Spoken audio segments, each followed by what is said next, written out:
दुनिया ने उसे कभी भुलाया ही नहीं। एक ऐसा नेता जिसने अपने शब्दों से लाखों लोगों को अपनी ओर खींचा। अडॉल्फ हिटलर का जीवन एक सामान्य शुरुआत से नहीं, एक छोटे से शहर में जन्मा, लेकिन उसने जो किया वो इतिहास के पन्नों पर अमिट हो गया। मतलब कभी भी उसे मिटाया नहीं जा सकता। वो शब्दों के माध्यम से एक साम्राज्य का निर्माण करने वाले शख्स था। लेकिन क्या था उसका तरीका? क्योंकि उसकी बातें सुनने को लोग आतुर रहते थे। हिटलर का भाषण देने का तरीका,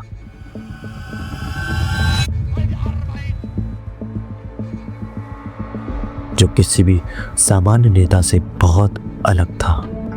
इवन आज के टाइम के जो नेता हैं उनसे भी बहुत अलग। वो न सिर्फ बात करता था, वो लोगों को महसूस कराता था। जैसे ही वो मंच पर आता, लोगों की धड़कनें तेज हो जाती। क्या आप जानते हैं कि क्यों? क्योंकि उसने अपने शब्दों को एक वेपन की तरह यूज़ किया। शब्दों में वो पावर था जो लोगों के दिलों में आग लगा देता था। उसकी आवाज़ की लय, उसका इन्फ्लेशन, हर शब्द में एक छिपी हुई ताकत थी।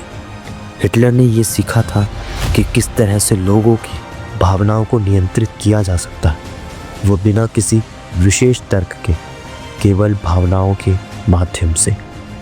जब वह कहता था हम जीतेंगे, तो यह केवल एक वादा नहीं था, एक घोषणा थी, एक स्टेटमेंट था। एक ऐसा स्टेटमेंट जिसे हर श्रोता ने, हर लिसनर ने अपने भीतर महसूस किया था।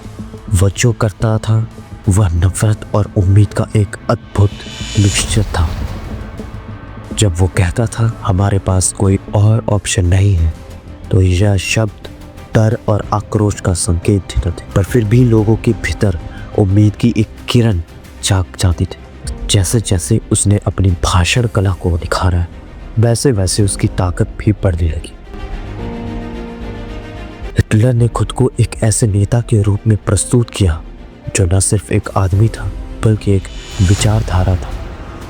उसकी शख्सियत, उसके शब्द, उसकी हर एक हरकत, यह सब उसके अनगिनत समर्थकों को अट्रैक्ट करते थे।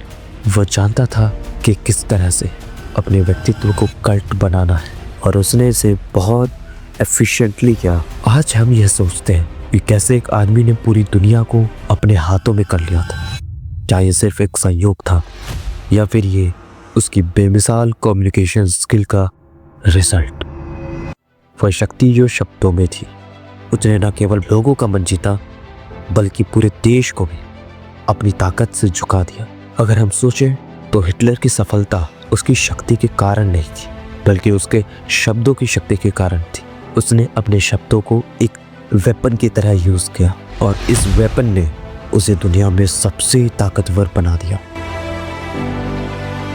सिर्फ एक व्यक्ति ने, बल्कि एक विचारधारा जिसने पूरी दुनिया को हिला दिया। यह थी उस आदमी की कहानी जिसने शब्दों से दुनिया बदल दी, लेकिन इतिहास ने उसे एक तरह से परखा, और आज हम उस पर विचार करते हैं ताकि हम यह समझ सके कि शक्ति सिर्फ ताकत में नहीं, बल्कि शब्दों में भी होती है।